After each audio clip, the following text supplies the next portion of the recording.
Hello, everyone, and welcome to Western Conference Wednesday here on Locked On NHL. Today, we are going to make some way too early predictions as well as a little game of 20 questions. You're Locked On NHL, your daily podcast on the National Hockey League. Part of the Locked On Podcast Network, your team every day.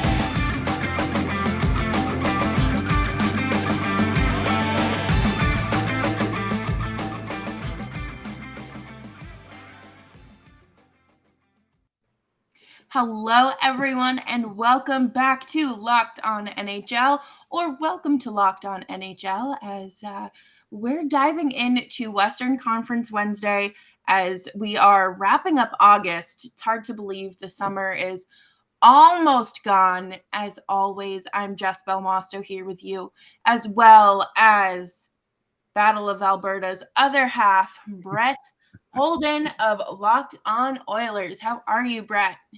I'm not too bad. You mentioned how summer is kind of winding down. Somebody put it on one of my social media people, I guess. They said that August is their Sunday scaries of the summer, Yes. and that's how I'm certainly feeling right now. I'm feeling September's on what, Tuesday or Thursday, excuse me. So I'm like, Yeah. oh. Yep. I started classes this week, so Ooh. I'm just already kind of like, okay, my summer's over. Time Yeah. to jump back into hockey. Mm. But I figured today we could kind of see, we have a better picture of what the off season has looked like and what teams are shaped up to versus, say, 4 or 5 weeks ago. And I thought today we could jump in with some fun, crazy questions that might get some people thinking. And I'm always excited to just kind of have like more of a conversational, not debate, but hear what other people have to say. But before we do that, please remember to subscribe to Locked On NHL wherever you get your podcasts. We are free and available on all platforms, including YouTube. Okay. Okay. Which team or teams overachieve for you? There are a couple, maybe not necessarily a couple, but there were a few where I was like, is this technically an overachievement? Is it not an overachievement? Are they underachieving? For me, and I say this kind of not necessarily tongue in cheek, but a little hesitantly, but I say the overachievers will be the Vancouver Canucks. I think there's a lot to like about the Vancouver Canucks, a lot to like about what they did in the off season. Obviously, they brought in Ilya Mikheyev as well as I keep wanting to call him Evgeny, but it's not Evgeny. It is Andrei Kuzmenko. Excuse me. I keep thinking Kuz. I'm like, oh, Evgeny Kuznetsov. No, Yeah. Andrei Kuzmenko, who is in a big battle, not battle, but a lot of teams wanted his services. Vancouver ended up winning. He feels like it's at home there. And their forward core is very impressive and exciting. Obviously, they have Thatcher Demko in the net, and it's tough to get much better than that. But the defense for me is just too big of a question mark. I think they'll go far and I think they'll do well. But I think once you get into the grind of the season, you get in, maybe if the Vancouver Canucks do make the playoffs, I don't think that defensive core can really push them to the next edge or the next step, really. And I think that's why I think they're just going to be overachievers. I think they're going to hit a bump in the road that's just going to be too much for them to overcome. And that's, for me, the Vancouver Canucks. I definitely agree with you there. I think last week we called them like the sleepers of the Pacific because, a lot of people have counted them out, and myself included. And then, you look at the bigger picture of what they've done, their additions, and bringing in Bruce Boudreau and long term, or at least for this season. And I really like what he was able to do with the team last season with what he had to work with.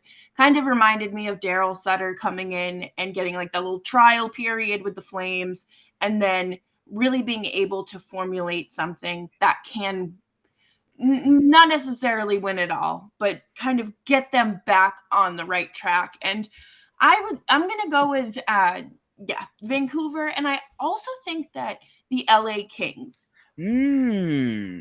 I do have two teams from the Pacific here because I just think that this division got a whole lot better this summer. I think that, uh, the Kings making the playoffs and taking Edmonton to 7 games really gave them this confidence that they needed and kind of an identity because they were in that retooling, rebuilding phase. But now they kind of have, a little bit of winning under their belt and a little experience, even though, they are an incredibly young team. They got their feet wet and they know what it takes. And I am very much looking forward to what they have to bring. Yeah, I can't lie. The LA Kings was certainly or were one of those teams that was in the discussion for me. I'm not sure how much. I guess it would be more of an overachievement, I guess, for the Kings. Obviously, like you said, they have the youth. They have guys like Drew Doughty coming back. We're not sure how much longer Jonathan Quick has, so it might be one of his last hurrahs to really go out there and try and snag another Stanley Cup, whatever that may be. And you have obviously you're starting to see the next era or the last era really start to leave here. You saw Dustin Brown retiring. You're sitting there going, okay, how much longer does Anjay have? How much longer does Jonathan Quick have? How much longer does Drew Doughty have? You're sitting there and going, okay, now you have the next generation. You have the Sean Durzees. You have the guys like I'm a big Gabriel Velarde guy. You have tons of guys. Just you sit there and who was it that threw that big hit on Arthur Kaliev on Connor McDavid? I love Arthur Kaliev. The kid's got a little bite to him. He can score. He has the shot like Alex Ovechkin, a fantastic shooter as well for the LA Kings. I see a lot of very positive things from the LA Kings, and I can see that as well. I can see them kind of overachieving. Maybe a moment comes to them that is a little bigger, but like you mentioned, they did take the Edmonton Oilers to 7. They now have played in a hostile game 7. Game 7 wasn't in the Staples Center, and I'm calling it the Staples Center because It's it'll the forever be. Staples Center. I It's don't the Staples Center. care. Hey, Until they send us legal documents telling us to stop calling it that, it's the Staples Center. yeah, a little cease and desist on the way. But yeah, no, it wasn't there. It wasn't in LA. It was in Edmonton. A great crowd. A lot of people have really pumped Edmonton's tires when it comes to playoff home crowds, and it just seems like now that LA has been through that, and their younger players, their younger core has been through that. Now you sit there and go, okay, well, we've done that. Maybe this other team that we're playing in the playoffs hasn't. Maybe Vancouver hasn't. So I could definitely see LA being one of those overachievers and hitting a snag at some point. Yeah, I definitely agree there. And now on the other end of the spectrum, we do have the underachievers. Mhm. I am going to say that it is going to be the Dallas Stars and the Seattle Kraken. The Dallas Mm. Stars have found themselves in the media lately because their owner came out and said, I don't like paying guys coming out of their ELC and they have to earn it. You have one of the best players in Jason Robertson, and Mhm. you don't want to pay him.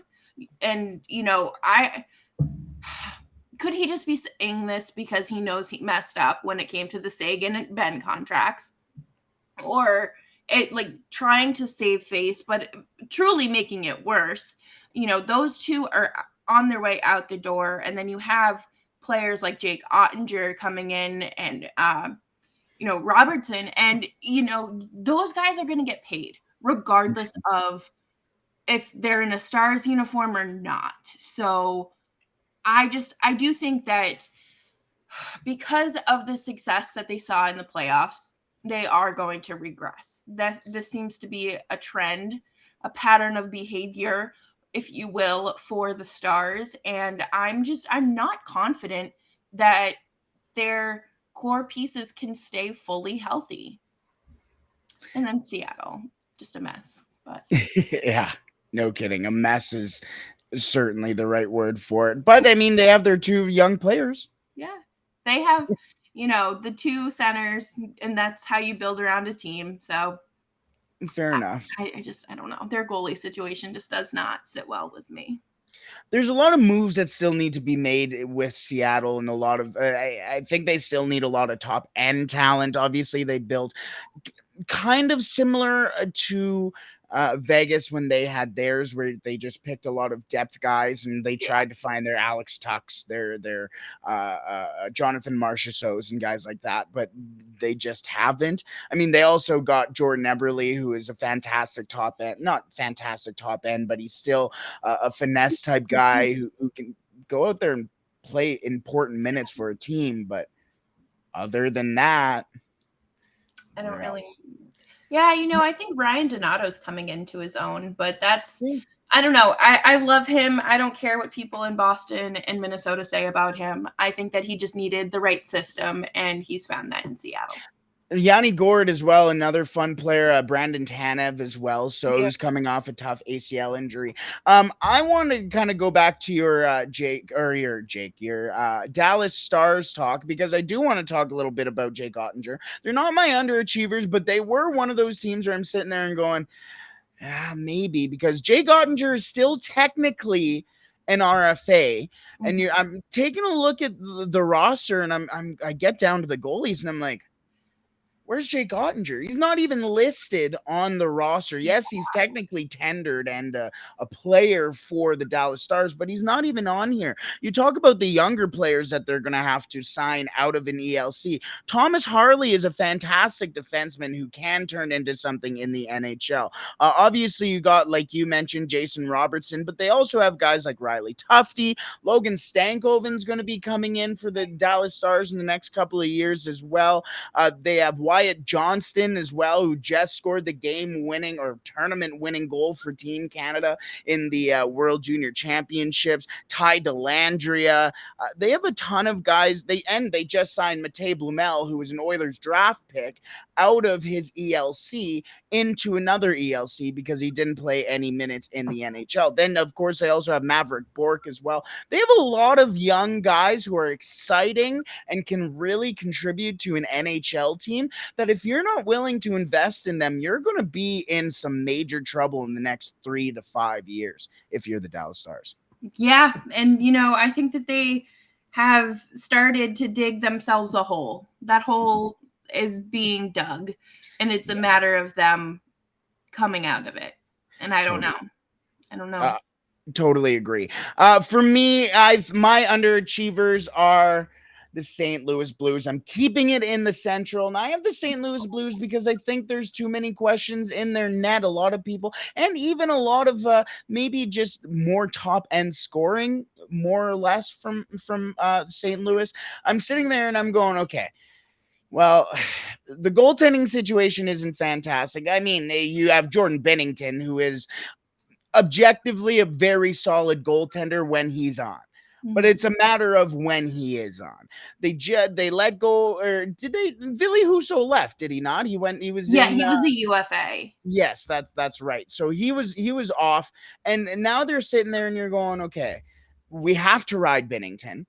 You're sitting there and going, well, Tarasenko might go at some point this year. Yes, Kairu's come into his own. Yes, you got guys all over the roster where you can go, okay, these guys are pretty solid. Braden Shen, another one. And you're just going, but are those world beaters? Yes, you won the cup a couple years ago. David Perron left now as well. You're just sitting there going, what's left of this team from the Stanley Cup winning team that Not you can much. sit there and be confident about what happens next? I just sit there and go, I'm not there with it for the St. Louis Blues. Yeah, absolutely. I just again another team that has just an awkward goaltending situation because when Bennington starts to slip, he slips hard and fast, and it Mm, does not um he doesn't recover quick enough. Like, some goaltenders will go out and have like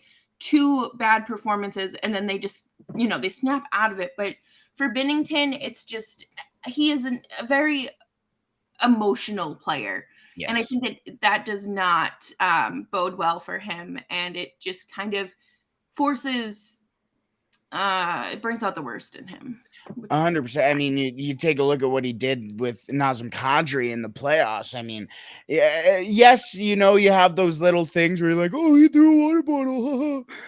Those little cute, funny things where you guys can talk about it for years afterwards, where yeah. we can talk about it for years afterwards and point to it. But it may be little trivial things like that, but those little trivial things add up. And They do. they stick with your character and tough to knock.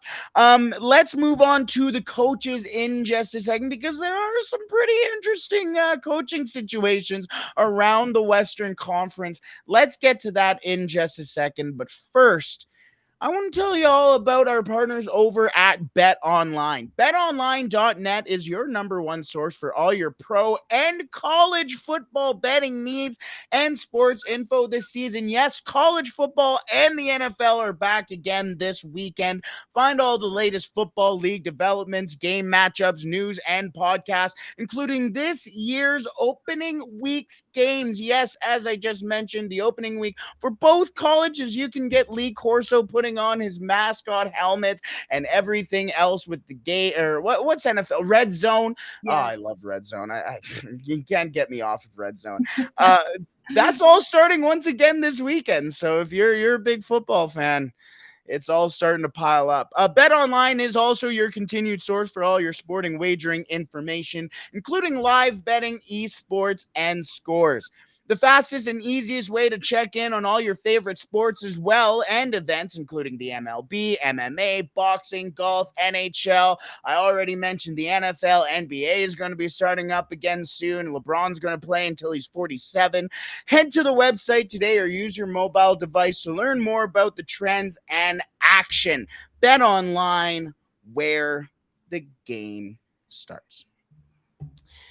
Where we're going to continue is where a coach is potentially going to end. And that is where and who we think is on the hot seat for the coaches. Who is going to be the first coach fired this season in the Western Conference, Jess? We just talked about St. Louis, and I'm gonna go with Craig Berube. I think that he just has, he's won a cup with them. So Yeah. like that's, already checked off on his box. The upper management, great, you brought that. All he does is complain. And, I think that it's kind of forced the referee's hands, if you will. But I think that it's going to be him because he he has pieces to work with, but I think that the management has an expectation of winning. Yeah. There, that's see ya. No, I hear that. It's tough because one of our next questions, I have them kind of lined up here, but I'm sitting here and I'm going, okay, he's one of the longest tenured coaches in the NHL. He's been with the St. Louis Blues since 2018, which feels like a fortnight ago. But you sit there and, like you said, he won a Stanley Cup with them. Since then, it's been kind of a regression. It's tough for me to say Craig Berube because my dad is a massive Craig Berube guy. Craig Berube's a good old Alberta boy as well. So he brought the cup to Alberta, and my dad went to it. Apparently, he knew him in high school too. He saw him at like an airport. I think the Vancouver airport this past summer, like a couple weeks ago. So for me, it was tough to put him in there, but I feel the same way. I feel like there's just been a little bit of a regression since the Stanley Cup, whether that's his fault, whether that's the forwards, whether that's front office, whether that's, we haven't even mentioned the defense as well, whether that's Jordan Binnington. Like there's a lot of different aspects that go into what potentially could have gone wrong or could go wrong in St. Louis, and unfortunately the coach is normally always going to be the first one who gets the axe or gets everything dumped on him. So Berube, I agree. Whether or not, despite the fact that he's been there for basically 5 years now, it's tenure is only good when you're winning. Take a look at John Cooper. But for me, My first coach to be fired, and this one might be a little bit of a low hanging fruit, but mine is Dallas Eakins. That was my second guy. Yep. It, I expect so much, not maybe so much from Anaheim, but I expect decent things from Anaheim almost every year. Yeah. And then you sit back and you go, oh, Dallas Eakins is behind the bench. And I remember sitting there watching Trevor Zegras in his first game and being so excited to watch the game that he's going out there and producing. It's his first game in the NHL. He's an exciting player to watch. He can distribute the puck, he can shoot the puck, he can do Trevor Zegras type things. And then I remember going, why is he not out at this point? Why is he not out now? Why is he not here? Why is he not there? And then they'd show the bench and I'd go, oh, it's Yeah. Dallas Eakins behind the bench. He doesn't know how to contain, doesn't know how to coach a young player to save his life. To save his life. I'm getting a little riled up about this because I'm sitting here remembering, oh my goodness, the Edmonton Oilers had Taylor Hall, Jordan Eberle, Ryan Nugent-Hopkins, and Nail Yakupov. And guess what? Nail Yakupov is playing on the fourth freaking line. Why? Why? Oh, because Dallas Eakins has no trust in those players. Right. So if you're a young player going into Anaheim, you must be sitting there going, my coach doesn't care. He doesn't care. The guy who's been playing 7+ years, who hasn't really been producing for any team in the NHL, is going to be playing more minutes than me just because of his tenure. Meanwhile, I'm out here like a Mason McTavish, producing every single night and doing something every single night. And then all of a sudden, I'm on the bench because you'd rather have this guy who's 29 and has two bad knees out there in a critical situation. And then all of a sudden, oh no, the puck's in the back of our net and we're down by 6. Right. It just there's so much that Anaheim needs to finally figure out, and I think this should be the year for Anaheim. But I don't think they are going to do it under Dallas Eakins, and I think if it's not due to performance, then I think it just you need to separate and sever ties with Dallas Eakins. Yeah. You said it yourself. I haven't had to watch him coach any of my teams, but especially with Mason McTavish coming in, how are you going to play that guy with two bum knees, a broken hip, Yeah. a bad back over Zegras and McTavish? I don't know. It's not ideal, especially with the promising future of these young kids. Well, I mean, you look at some of the players that they have on this team, the young players that are coming up, and they have an exciting group coming. I mean, Sasha Pasajov is another very exciting player, player out of the U.S. national team development program. I mean, Troy Terry came into his own last year. I guess he's 25 now, so I feel young, so I'm still Right. going to I'm gonna give him that. And on the back end too, you mean you got guys like Jamie Drysdale coming up, Pavel Mintyukov, got a bunch of guys. Olin Zellweger, obviously, as well, who can really be something exciting for Anaheim. But he can only be exciting for Anaheim if Dallas Eakins is not in there. Sorry. Yeah. I'm not. I was a Dallas Eakins guy when he came in with this horrible Edmonton Oilers team over my shoulder here, and then I realized what he was doing, and you're just like, this isn't it. And you've seen it now in Anaheim for a team who should be better than they are, and now they're picking again a lower level pick. So it's just there's always something that's there, and it's always Dallas Eakins.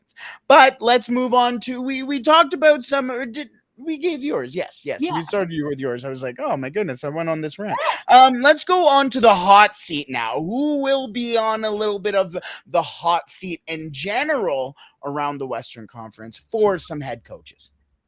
I'm going with Dallas Eakins. I think that maybe Anaheim is starting to piece together what's going on and, kind of realizing the common denominator here. And he's going to be on a short leash.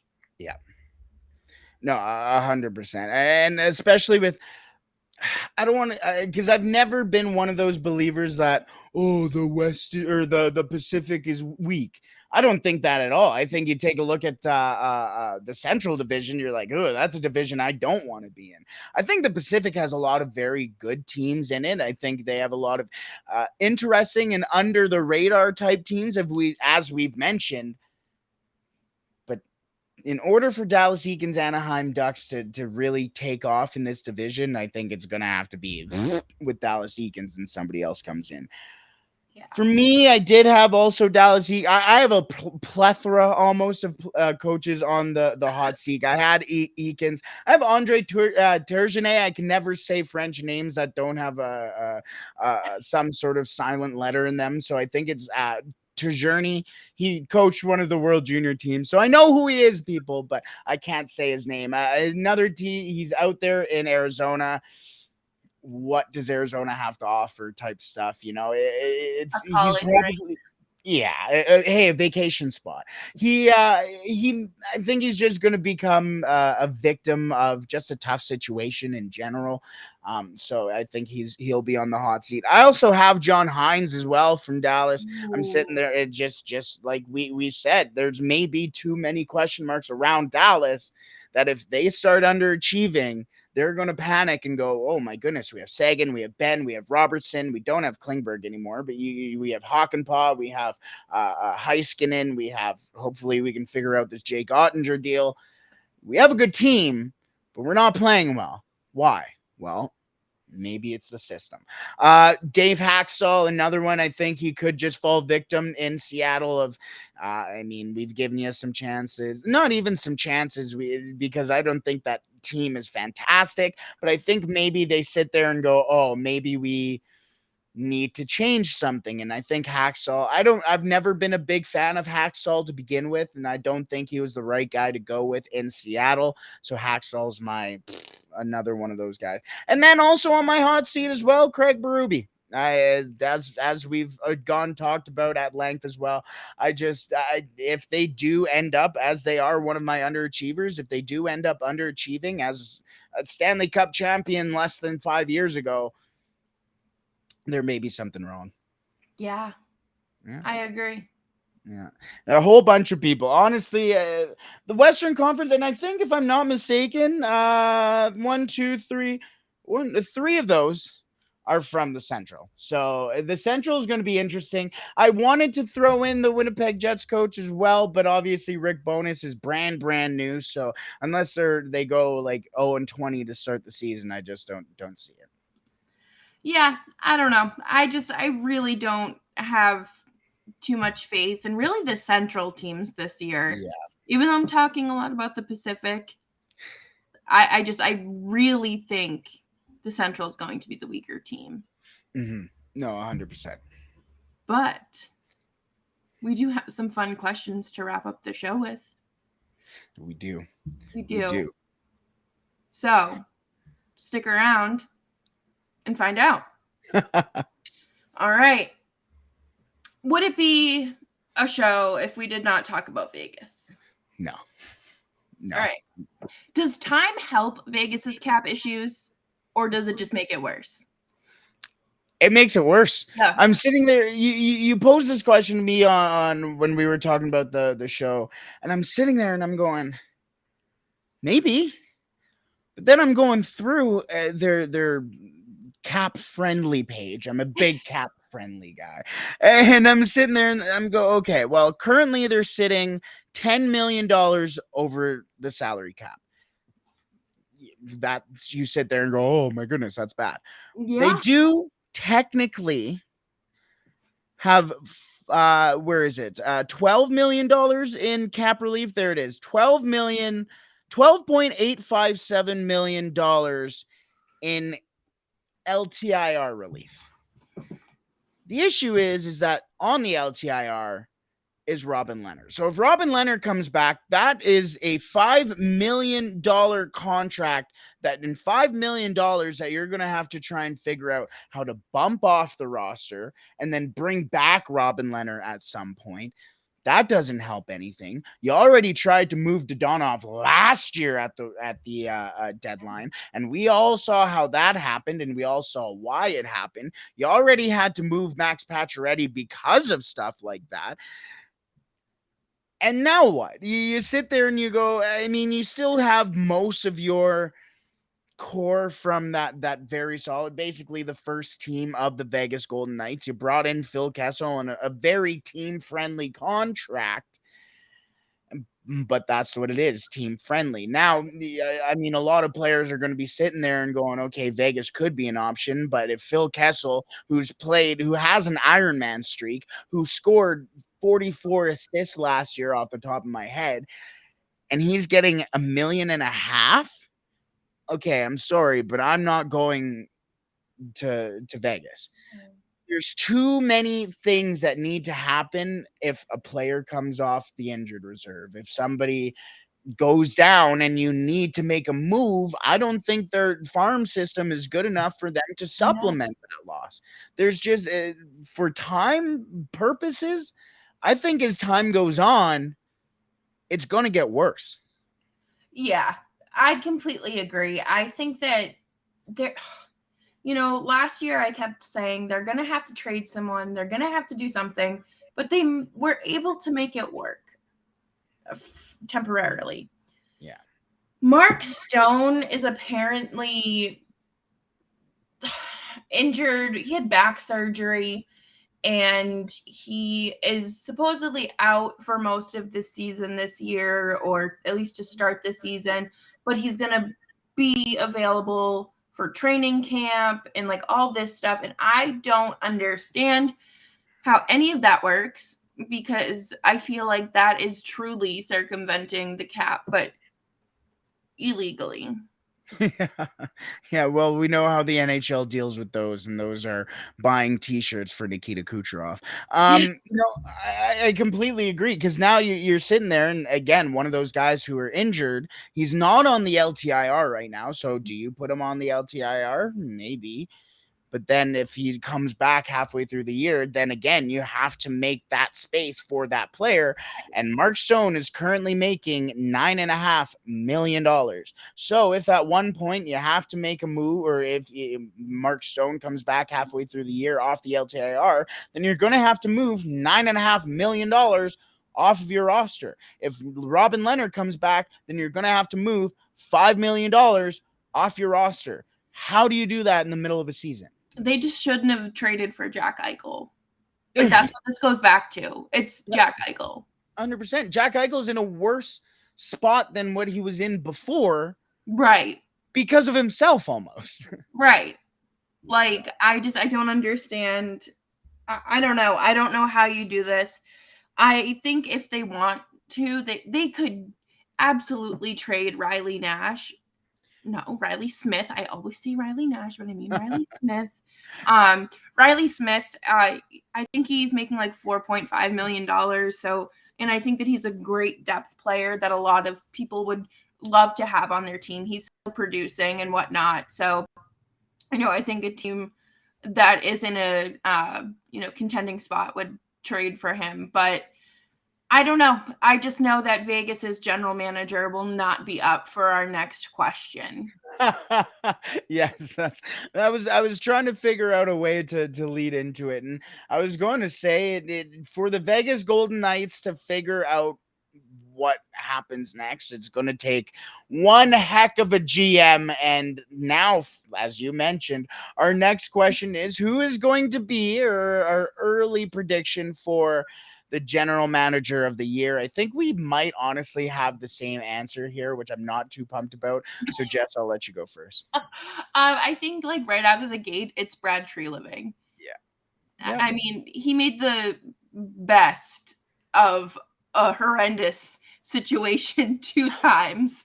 So I think that, you really have to give it to him, at least for now. Like, we don't know what this team is going to look like on the ice, but on paper, it looks great. So, Brad Treliving, again, you don't know what this team could look like. Well, No, that's the thing. You don't, because you sit there and you go, as you've mentioned numerous times on Twitter, we've talked about it as well, is they have 10 defensemen under a one-way contract right now. Yeah, And the Calgary Flames are currently sitting there with $2 million in cap space. Technically, it says here on cap friendly, but if you move a defenseman, you can get a top six winger, even a top nine winger, and that's a very exciting team. There's still space and wiggle room to make a move here for the Calgary Flames and still get better.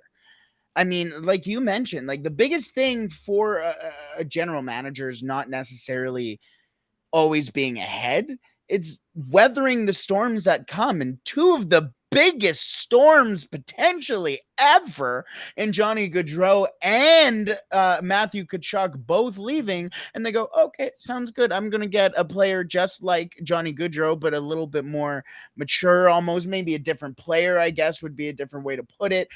And then you basically get a Matthew Tkachuk 2.0 in Nazem Kadri, and you're sitting there and going, "Oh, okay." Well, all of a sudden, I'm not feeling too bad.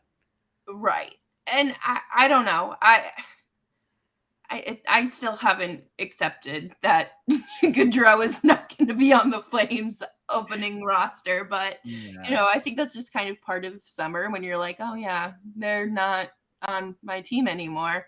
But I don't know. I feel like it's going to be Tree Living, and it's a contract year for him. So what a great time for this to happen. Funny little story, just kind of off topic a little bit, but about Trey Living. A couple, or I guess earlier this month in August, me and my buddies went up to, or I guess down to Minnesota, and we went to a Jays game, and then all of a sudden we're sitting in like this random park in Minnesota, Minneapolis, Minnesota. Some guy starts walking down. We're by a river, and he has, or a lake, I guess, because the land of 10,000 lakes, and he has his fishing gear, and we start talking to him, and he's like, oh yeah, I'm from Manitoba, I came down here working.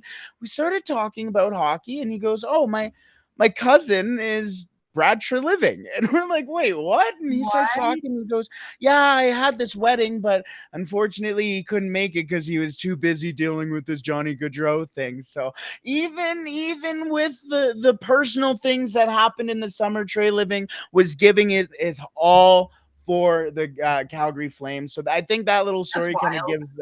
gives you a little bit of an insight as to what really happens with those big types of deals. Obviously, you see in the offseason all these players and front office staff going to the weddings and this and that, the vacations, everything like that.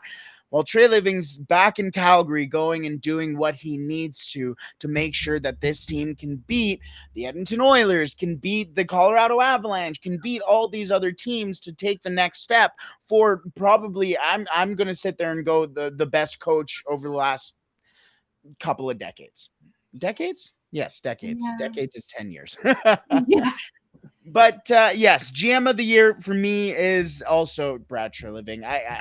I don't want to throw in Ken Holland as well, but to be a little different, I would also throw in Kenny Holland. I think what he's done with the Oilers, making sure that he also has, because it's taken such a long time for anybody really to find Connor McDavid a winger for him that can really work with. He's kept the defense basically intact as well. He found a goaltender. The Edmonton Oilers can be a very scary team because of the little intricate works that Ken Holland has done, but it's nothing compared to what Brad Treliving has done for the Calgary Flames.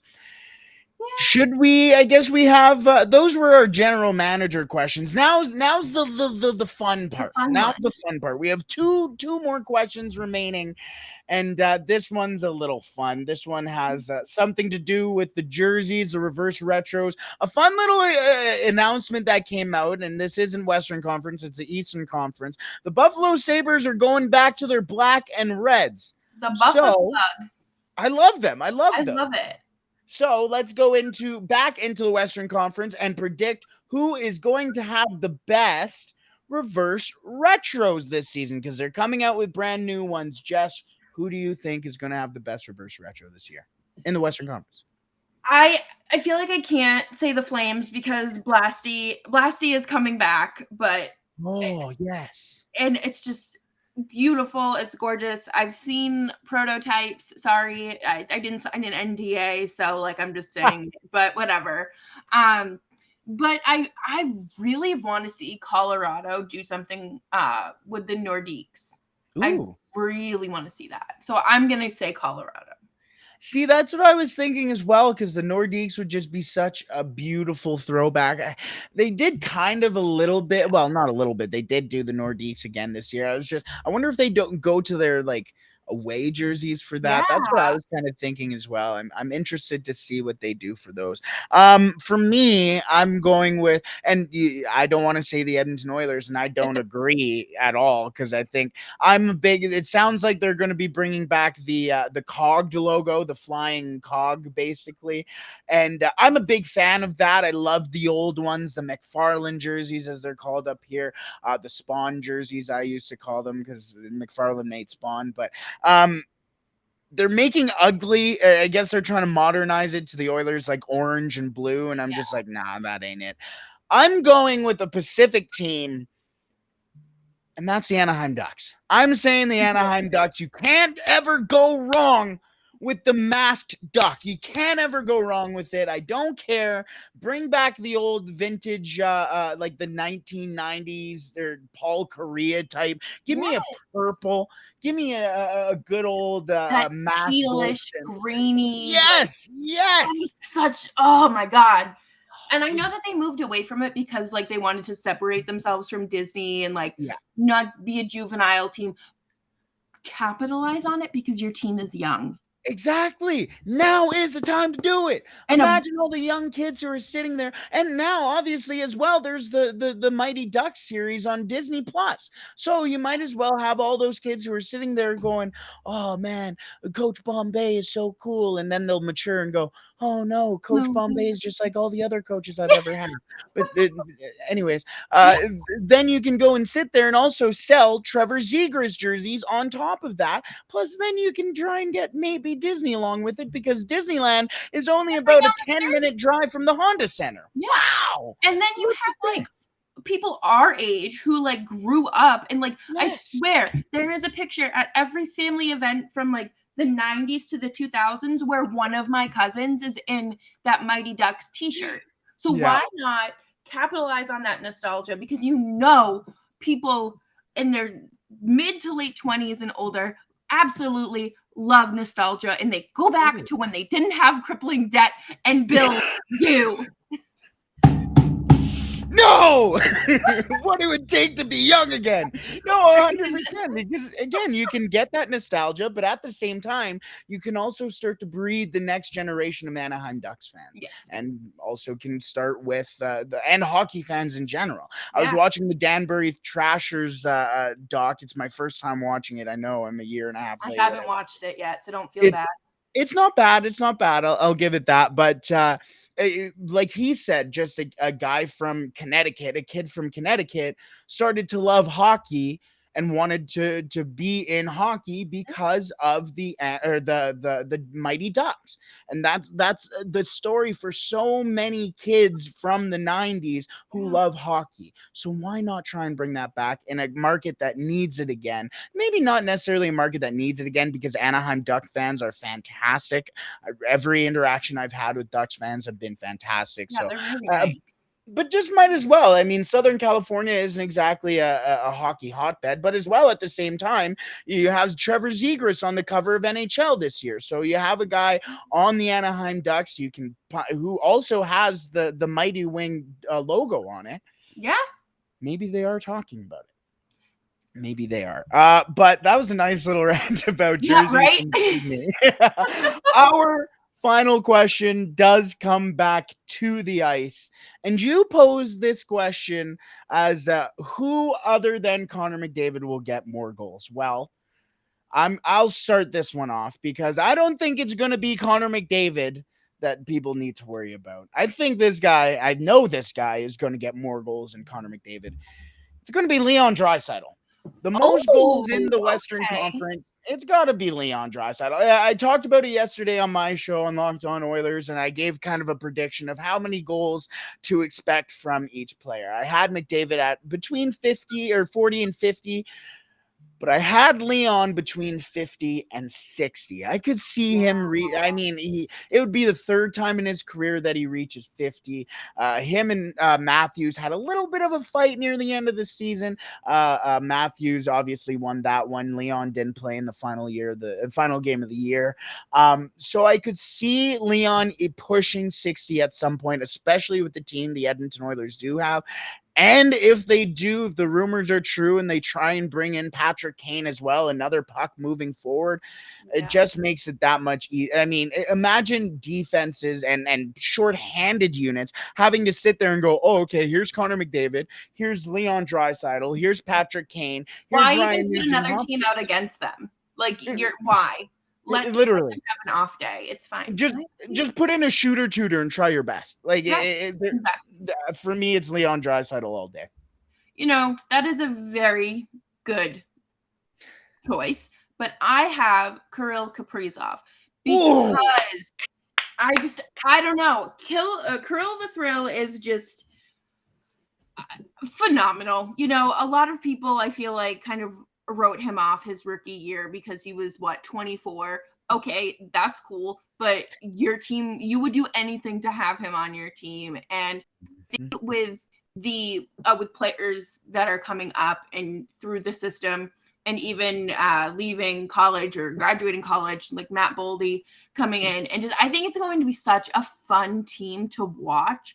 But I just, again, why put your goalie in net when Kirill is coming at you full speed? Kirill the Thrill in the Central Division. You got Phil the Thrill in the Pacific Division. Got a lot of thrills to be thrilled about this next season if you're a Western Conference hockey fan. I love that show. I've been a big supporter of Kirill Kaprizov since the start. I love that. I dig it. Yeah, I'm here for it. I don't care what people say. As a fellow quote unquote late bloomer, I will take it. We are entering our prime at 24 and 25 years old as adults. After that, it's just kind of hoping the caffeine and the coffee works, but it's okay. It's okay. So, We must be millennials, eh? yeah. Thank you all so much for tuning in to another edition of Western Conference Wednesday. As this season is officially drawing closer, we are here for you every day, 5 days a week, Monday through Friday. You can find Locked On Flames wherever you find Locked On NHL or your other podcasts. And you can find me on Twitter at Jess Belmosto and the show LO_Flames Pod. Brett, where can we find you? You can find me personally at The Real Holden 40. I talk about soccer on there as well. I talk about football, a whole bunch of stuff. But you don't care about me. You care about the hockey and the Oilers. And you can find the Locked On Oilers channel at Locked On Oilers, exactly how it sounds, on Twitter. And also you can subscribe to us on YouTube at Locked On Oilers. Or if you just like listening to us, you can also find our podcast anywhere you find, your podcast. Look at that. And we will be back next Wednesday, which, my goodness, that is already September. But time is flying by, and we cannot wait to chat with you. See you then.